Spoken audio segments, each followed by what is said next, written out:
2,500 years ago, a man sat under a Bodhi tree, determined not to budge until he saw all there was to see. Upon arising, now enlightened, the Buddha spent the next 45 years teaching a new and revolutionary way of seeing the world. The essence of his teachings, called the Dharma, was articulated in the Four Noble Truths, where he taught the path to the end of all suffering. Central to these teachings was an important notion that the Dharma is not just about humans. Rather, it includes all of the beings who share the earth. During the course of this film, we'll explore what the Buddha taught us about animals and our relationship to them.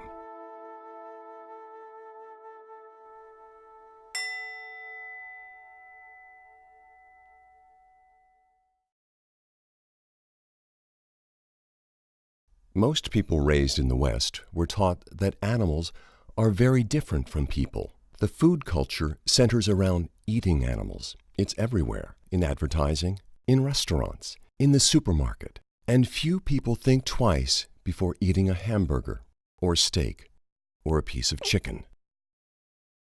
The entertainment industry showcases them in circuses and zoos and aquariums. And the medical and cosmetics industries experiment on them. Most of us care very deeply about our companion animals, such as dogs and cats, but we often fail to extend this same compassion to other animals.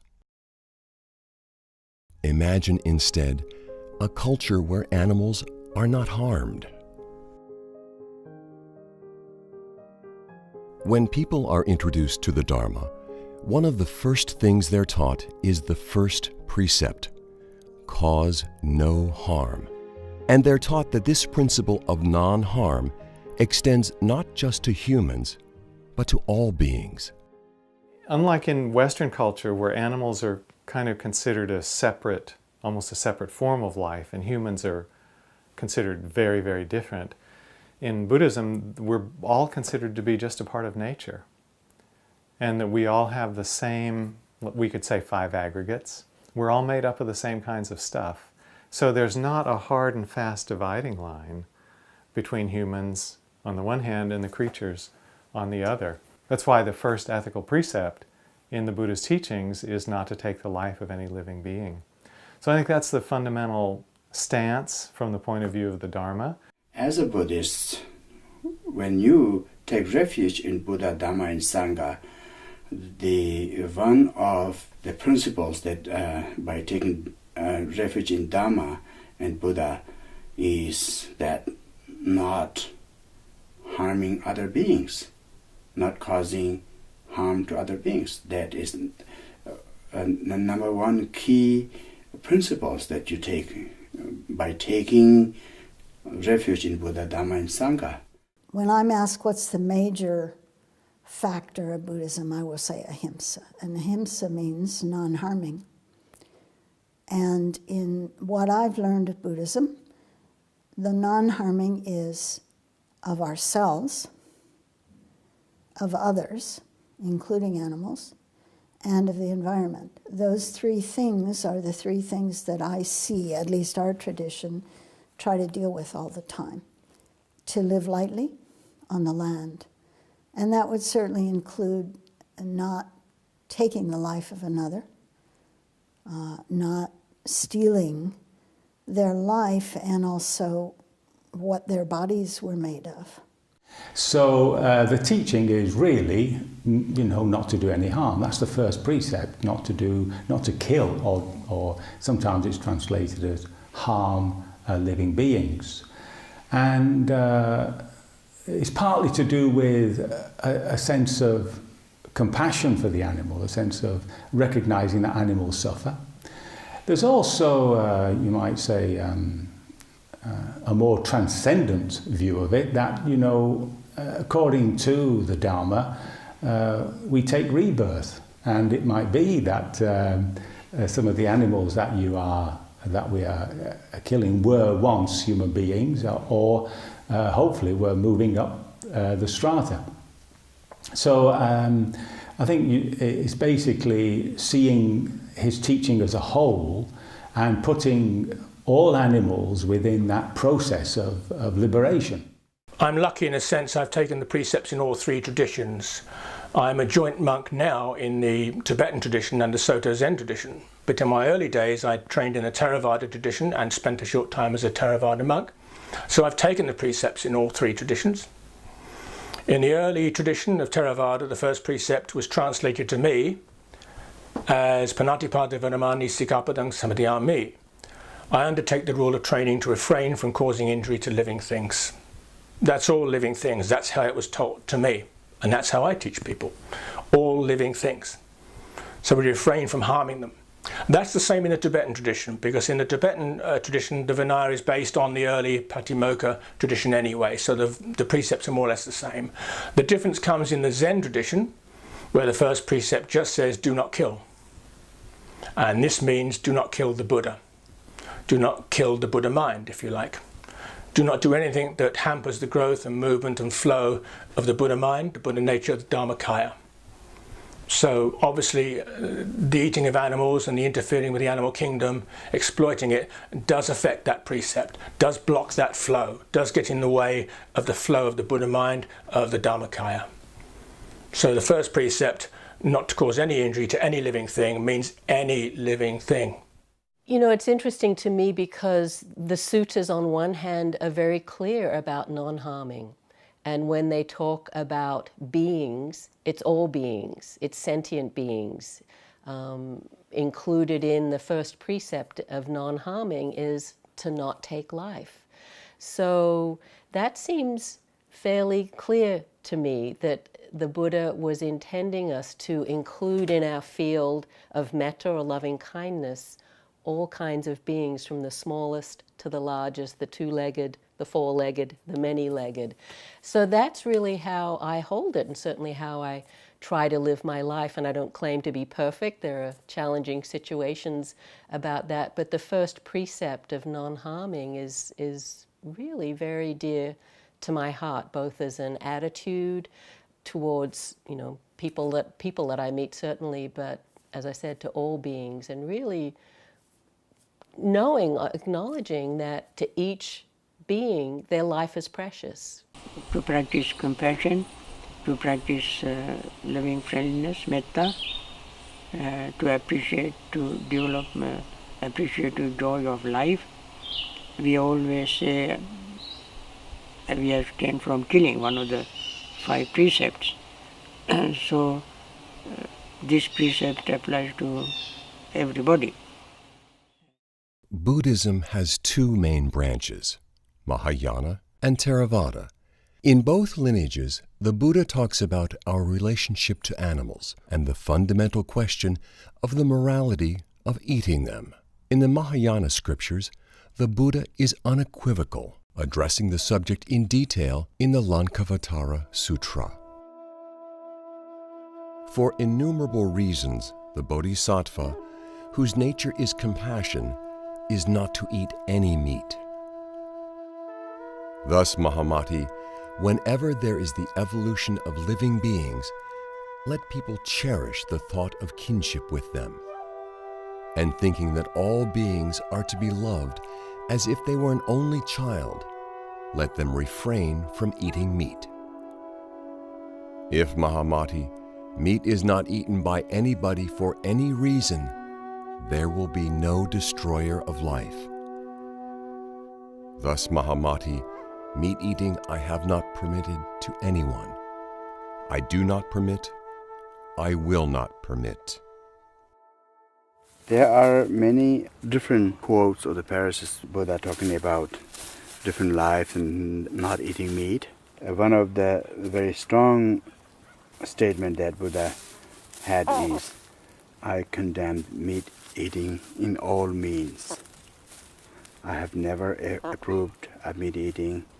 I will never approve of meat eating. And I do not approve of meat eating for my followers. For all sentient beings are equal to me, like my only son. For bodhisattva vows, lay people can also take bodhisattva vows if they choose. Monastics have our monastic precepts that are different from lay people, or at least more elaborated than what the lay people take as the 5 precepts. But the bodhisattva vows, they can also take vows, and the bodhisattva precepts will prohibit meat eating, whether you're a lay person or a monastic. It's very explicit. So Buddha's main teaching is be vegetarian.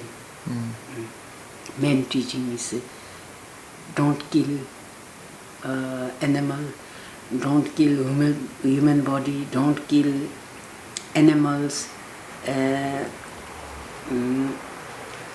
don't lying, don't stealing, very nice, honest, compassion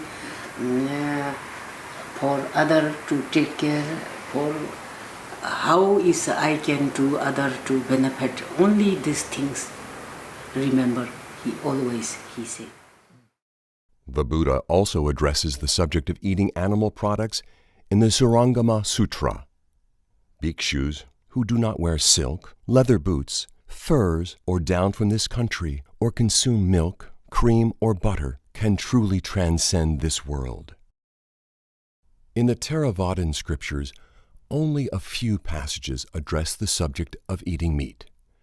In the Jivaka Sutta, the Buddha discusses a notion called the 3 purities, saying that monks are not allowed to eat meat unless they know the animal was not killed for them. Jivaka, I say that there are 3 instances in which meat should not be eaten: when it is seen, heard, or suspected that the living being has been slaughtered for oneself. I say that meat should not be eaten in these 3 instances. I say that there are 3 instances in which meat may be eaten: when it is not seen, not heard, and not suspected that the living being has been slaughtered for oneself. So one of the monastic rules in Theravadan Buddhism is that monks are allowed to eat meat. And I think that was a very practical thing at the time of the Buddha, as I understand it, because of the simple concept, beggars can't be choosers. And we have these penniless, wandering vagabonds who need to sustain their bodies in order to carry on their Dharma practice. If they went from house to house and said, no, I have to have a special kind of food, no, don't give me that, it would have been much harder for the lay community to support them. So the Buddha said it was permissible for them to eat meat as long as they didn't know, hear, or suspect that the animal had been killed specifically for them. If they suspected that or knew that, then they weren't allowed to eat that meat. So I think what the Buddha was saying is that as agents, we shouldn't, where we have a choice, we shouldn't be involved in that chain of killing. Even though the bhikkhu had not done the killing and someone else had done that, it was still considered improper if it was killed with the bhikkhu in mind. In a modern consumer society, when we walk into the supermarket, one has to wonder, who have those animals been killed for? And as an average consumer, it often feels to me like they were killed with me in mind if I buy that meat. So an updated understanding of that could be in this modern consumer society. By buying meat and fish products, we're participating in that same chain of killing that the Buddha recommended against. And so the rule was made that if you didn't kill the animal yourself, you didn't request it to be killed for you, and you are not aware that it was killed on your behalf, then karmically you are pure, because you were just wandering around through the villages collecting whatever people happen to want to put in your begging bowl. But in a situation where actually you are in charge of what you can eat, and you go into butcher shops and you buy meat, then in a way the very fact that you're buying it is saying that you are subscribing to the whole culture which rears meat to be killed for consumption. I mean, they only raise and kill these animals because people buy the meat. If we didn't buy it, that particular industry would die out. That if somebody goes into a market, say on a Tuesday, and orders a piece of chicken, at the sales counter somebody will click some kind of calculator which will determine on Tuesday a piece of chicken was sold, which will send out a message for next Tuesday that we have to meet the same quantity of chickens to satisfy our customer base. You know, so even though when you order the chicken on Tuesday, you're not responsible for the death of the chicken that's providing that meal on Tuesday, but in an indirect way, you can be sending a signal that next Tuesday a chicken should be killed to provide food for the customers.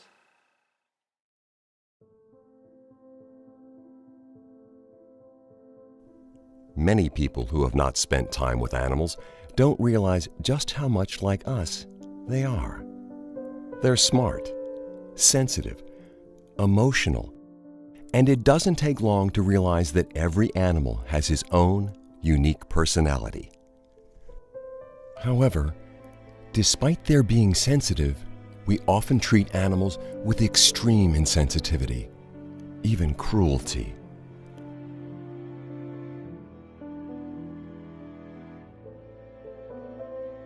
Buddhists realize that all lives are equal in terms of wanting peace and happiness, not wanting pain and suffering.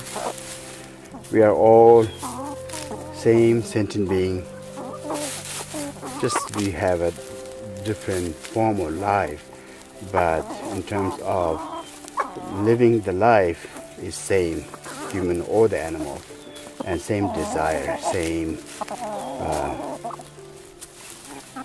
right to live in peace and happiness.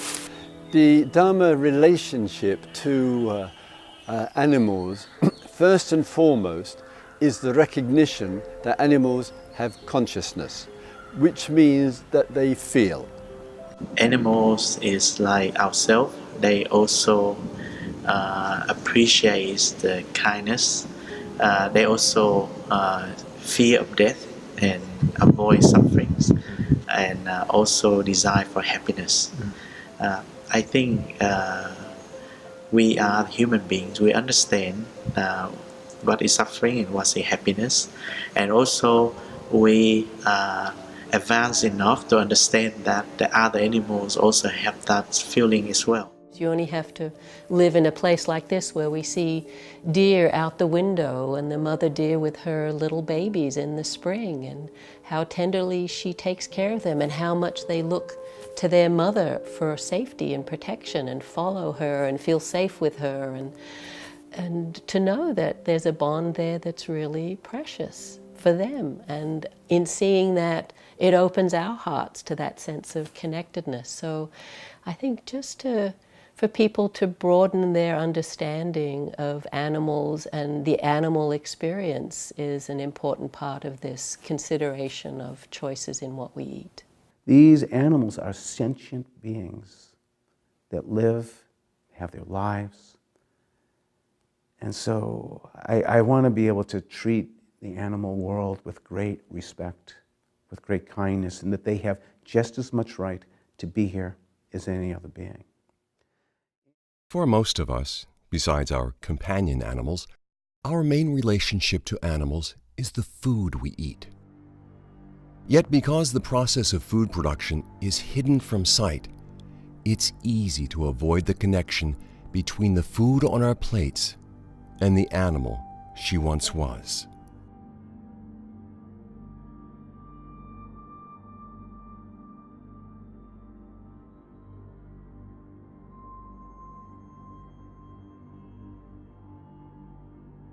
Are these animals being killed for you?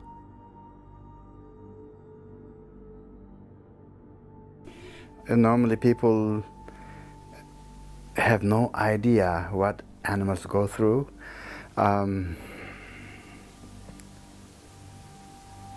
it will only be realized when you get to see what actually happens in the slaughterhouses. Until then, you wouldn't realize. And when you see that, actually, you will feel if that is really appropriate to eat them. It's really horrifying. Certain slaughterhouses have like the entire animal that they are supposed to slaughter for the day are standing in a corner out there, and then the one by another being slaughtered in front of the rest of the animal. And then you can imagine how terrifying that experience would be.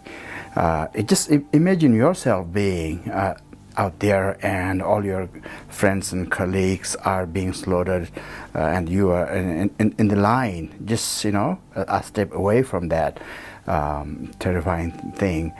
According to most religion, talk about hell, like most horrifying suffering realm, but I can't imagine there is something more horrifying and painful, so-called hell, than those horrifying experience when you are lined up in the slaughterhouse.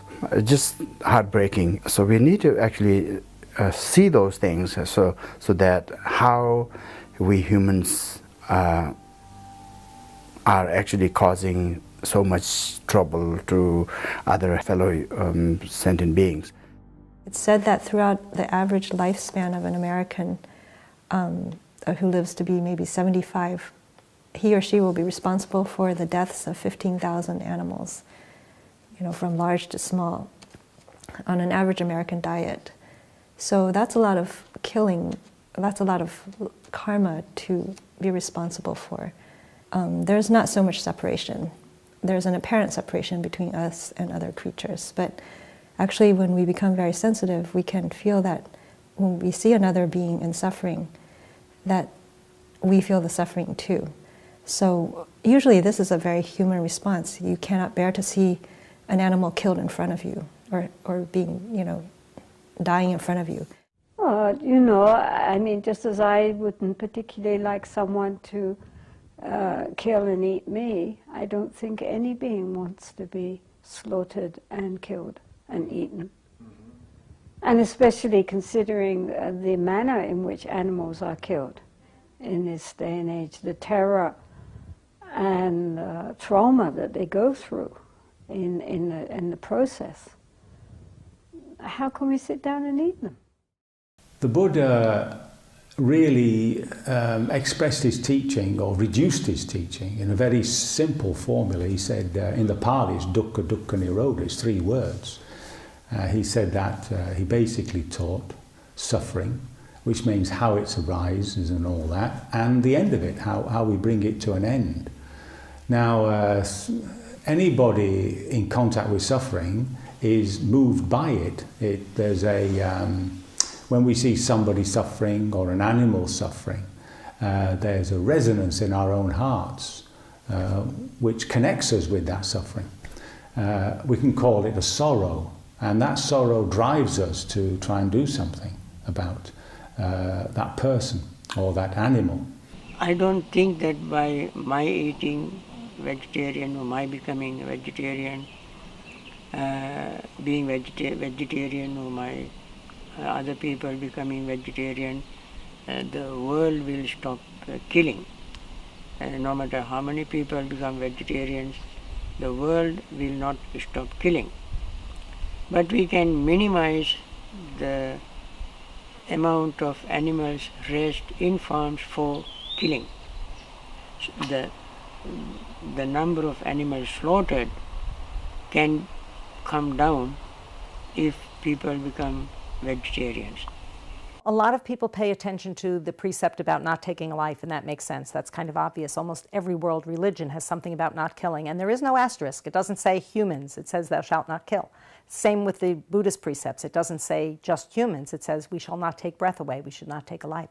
But the precept that gets very little attention, that I think is very important and related to that, is the precept of not taking that which is not freely offered. Because when we take cow's milk, that milk was created by the mother cow for her offspring. And when we take that milk away, we are taking that which is not freely offered. And when I say not freely offered, it's not freely offered for a number of reasons. There's a price the cow pays. The baby is taken away from the mother soon after birth, within days, so that we can take the milk. And I find that heartbreaking. And I've heard cows crying for one another. The mother cow is just belting and screaming for the baby, and the baby is crying for the mother, and it's heart-wrenching. We do that routinely so that humans can take the milk. To me, that is stealing. Also, we take the life of the cow in that after her production falls and she's not as productive as she was, that's another way we're taking her life, and we're taking that which is not freely given. It's not freely given because she gives her life for the milk industry. Even on the most humane farms, even where the cow is treated beautifully during life, she is repeatedly impregnated, repeatedly impregnated. It's a 9-month gestation, just like humans. She gives birth, and then the baby's taken away. And she has to be repeatedly impregnated so that she will keep milk flowing at the production levels that we've bred them to produce, and it's unnatural. So they're frequently uncomfortable. The udders are frequently distended and get mastitis and other problems. And we're stealing the milk from the baby whose milk it should be. If you look at the life of a chicken raised for her eggs, they're all born in incubators. They don't have the benefit of their mother nurturing them. And then, of course, half of your little chicks are going to be males. And those male chickens that are raised for their eggs are not going to be good flesh producers. They're small animals that put all their nutrients into producing a large number of eggs. So the little male chicks are just ground up alive when they're less than a day old. And the females that are kept, then they have the tips of their beaks seared off. They're debeaked. And then they go live in a cage.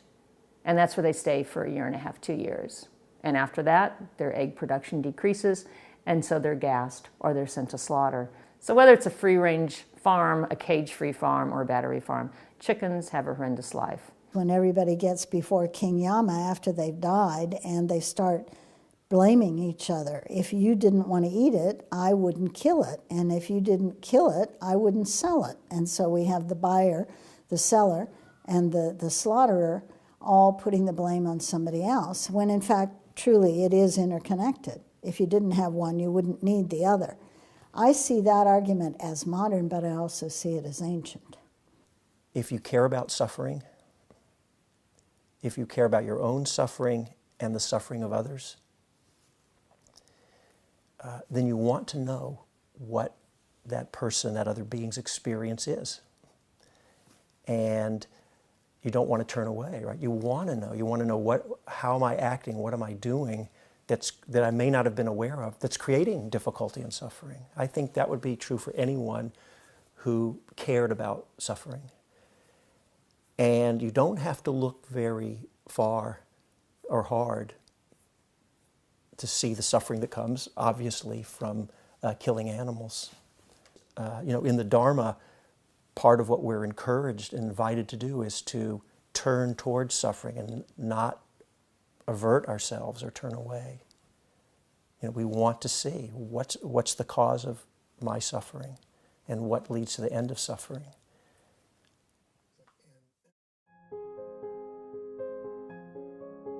Of all the things we can do to help alleviate the suffering of animals, the most important is to stop eating them. You might also consider no longer consuming their products, such as milk and eggs. When you do, you may be surprised at just how good vegan food tastes. For those who find it difficult to stop all at once, a gradual transition may be easier. Maybe start by choosing one meal a day or one day a week to be vegetarian or vegan. Try substituting soy milk for cow's milk in your breakfast cereal.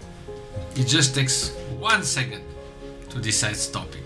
Now, it doesn't make any huge chaotic change in our life. It's just we eat something else. It's so simple. can be done instantly.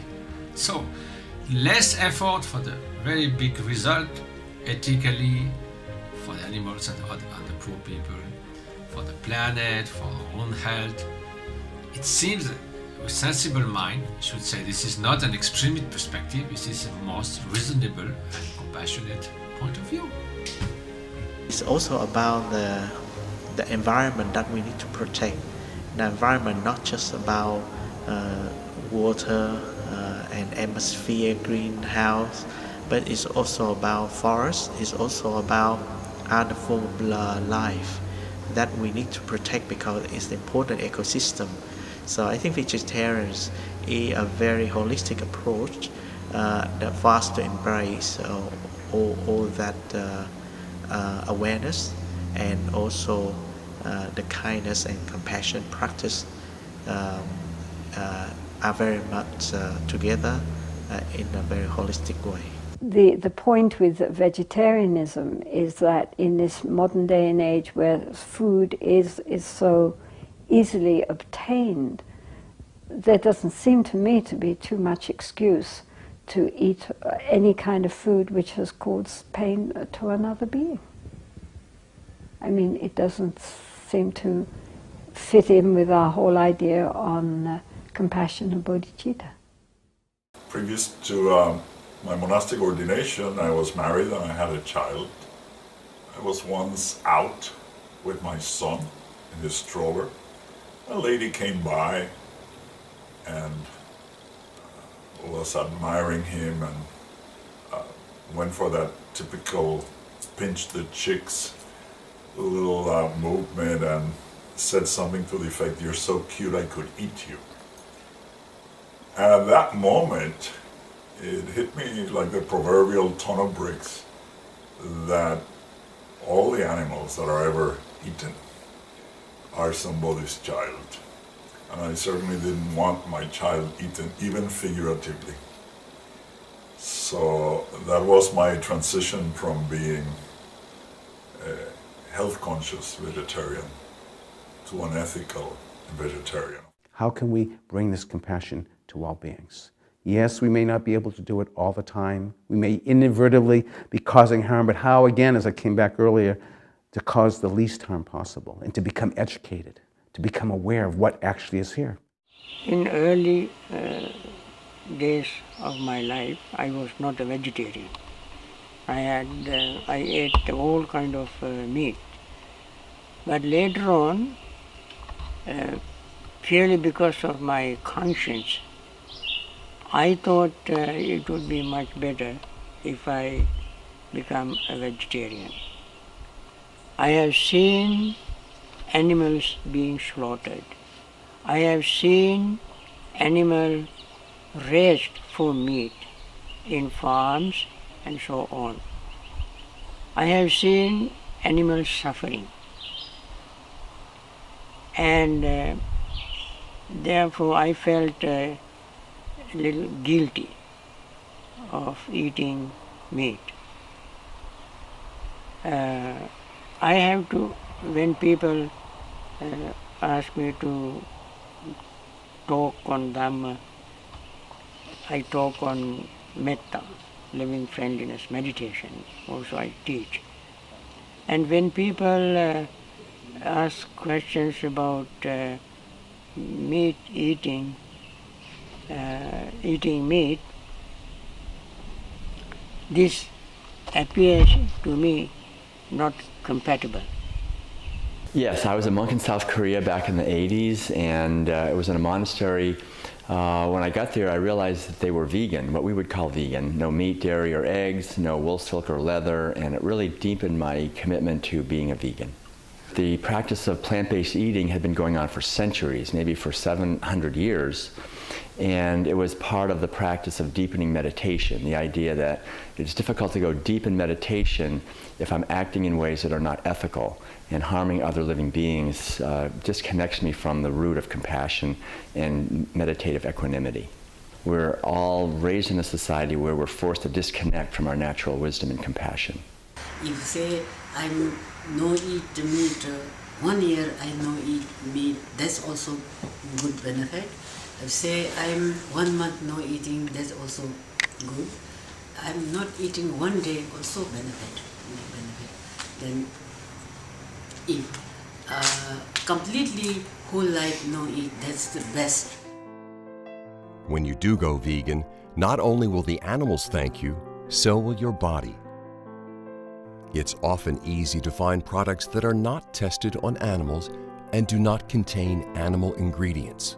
Look for the words, "not tested on animals," or "no animal ingredients," or look for the cruelty-free logo. An excellent book on animals and the Dharma is The Great Compassion by Norm Phelps. If you would like more information, the Dharma Voices for Animals website has a resource page with many helpful recommendations. If you've ever been on a Buddhist retreat, you were probably reminded to refrain from harming insects, such as spiders and mosquitoes, as part of the first precept's principle of non-harm. Try extending this practice into your everyday life. If animals come into your home, consider trapping and releasing them. Another thing you can do is talk to people about our relationship to animals, engaging them one-on-one, or starting a discussion within your Sangha. You can also arrange for a screening of this video.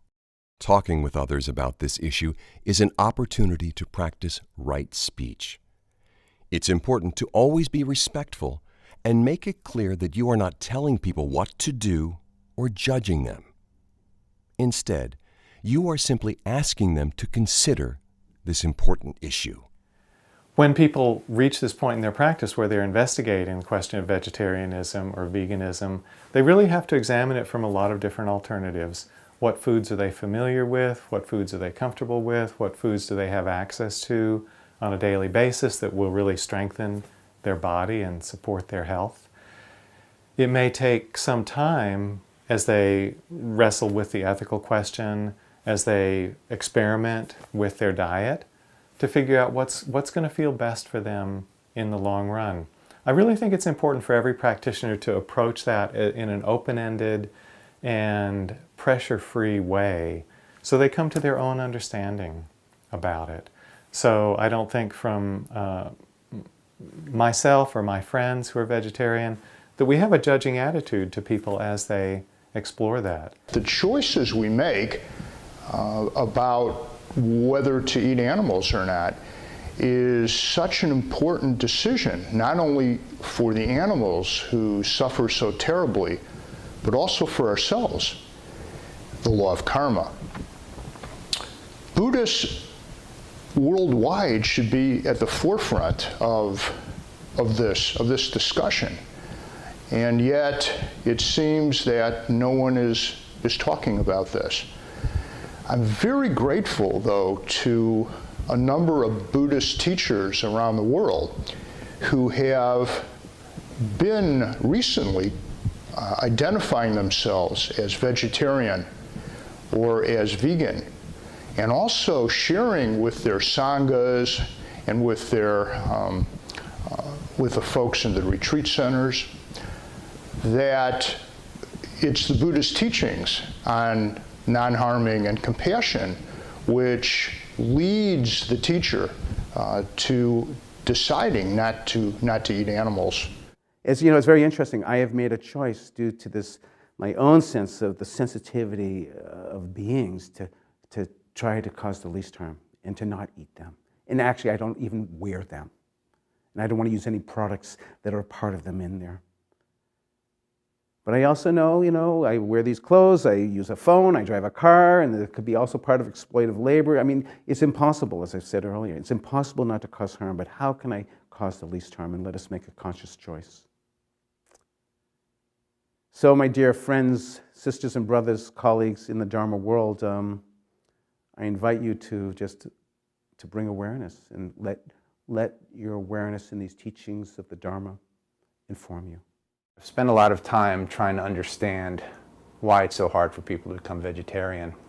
It's come down to, for me, two main reasons, both of which are Buddhist concepts. The first is conditioning. We're taught that it's okay to eat animals. We're told by our parents, we're told by society. It's constantly reinforced. And when we're conditioned our entire lives to see things one way, it's hard to see them another.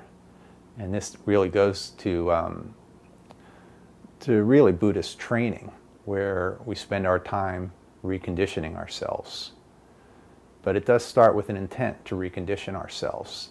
And it's a process. And I think the second reason, and probably the biggest reason it's so hard for people to stop, is desire. And it's not a simple desire. It's craving, it's clinging, it's attachment. We like eating meat. We like the way it feels. We just don't want to give it up. And this, of course, goes to the heart of the Buddhist teachings, the Four Noble Truths, dependent origination. And we know that desire is the cause of suffering. In this case, the cause of your suffering and the cause of the suffering of other beings. And it's only through overcoming desire and giving up our attachments that we can put an end to suffering. It's what we do that defines us. It's how we act and how we behave that defines us as Buddhists, not what we say or chant about or what pictures we have. So we really have to wake up to what we are and what our responsibilities are and be honest. It's very difficult to be honest and just look at yourselves, those who eat meat, just reflect. It's because you like it, isn't it, really? I've heard people say, I'm just not ready to give it up yet. So that's an honest answer. One could explore that, and there could be a lot of what's going on if you were to unpack that. You know, what's holding you on to that? If you've gotten to a point where you can say, I'm not ready to give it up, that is saying, well, there's something really, maybe I would want to entertain or that I could, but I'm not quite ready to go there. Interesting place for someone who can say, I'm not ready to give it up. So you know you're causing harm or there's something about it. I would see that as to be a really rich and fruitful area for investigation.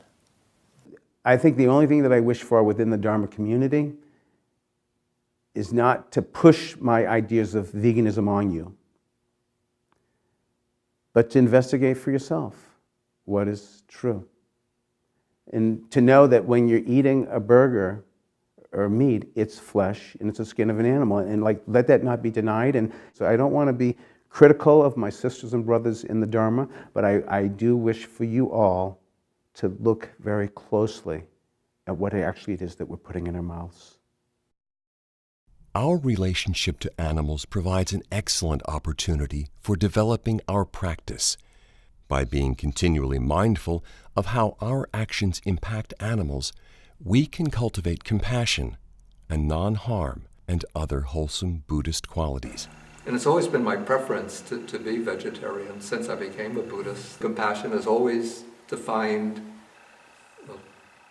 very simply with the same fixed expression, which is it's the quality of the heart, or it's the quality that makes the heart of a good person tremble with the suffering of others, and it's the wish to alleviate the suffering of others. So it would seem to me sort of intuitively that if one has this deep quality of compassion, that one doesn't want others to suffer, and one knows that either ordering meat or consuming meat is going to, through some chain of causation, bring about even the cruel upbringing and the slaughter of animals, that out of compassion one would adopt vegetarianism. So that's why it seems to me that if one takes the ethical principles of Buddhism, in my own reflection, and tries to be strictly consistent with them, it would seem to entail an obligation to observe vegetarianism, at least in countries where one does have an option. The heart of the Buddhist path is compassion. That means to value others. If you value others, you value their well-being and you're concerned by their suffering. And so it seems that aberrant to survive at the cost of others' suffering. And so if we can do it, if we can survive So of course that means the condition that in which we can find other types of means of survival. Then for me it seems to be a must in terms of Buddhist practice. We are engaged in sharing with our brothers and sisters in the Dharma this understanding that compassion is the highest form of wisdom, and that compassion for all is what we are called upon to have and feel and develop. Compassion again is just that movement away from harm to protection, to doing good. It's just a natural process that happens once you refrain from doing harm. Well, to quote George Bernard Shaw, animals are my friends and I don't eat my friends. For the Buddhist community, my brothers and sisters, my appeal for you is that since we took refuge in Buddha, Dhamma and Sangha, and we took the basic principles from among them, number one is not killing. In terms of not killing, it's not necessarily mean that you go kill, but it's also causing the killing. So which means when you eat other animal, you are the cause of that killing. So my appeal to you is that try to learn about a vegetarian lifestyle, try to learn about a vegan lifestyle, which is way healthier, more compassionate lifestyle. So please try that, because we have taken certain principle before the Buddha, Dhamma and Sangha, and if we don't follow our principles, then we are just named Buddhist. So try to live your belief, live your faith, and try to put Dhamma into your practice. For all of us, none of us are going to be perfect. We're going to have places, but what happens is our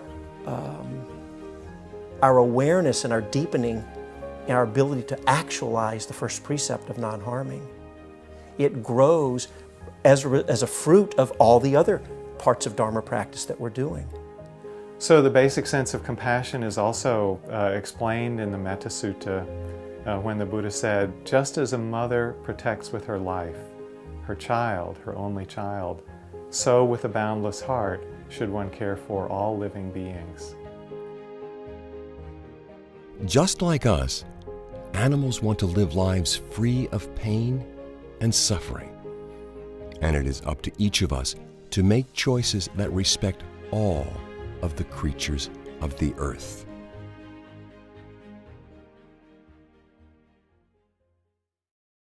May all beings be happy. May all beings be safe. May all beings be free from suffering.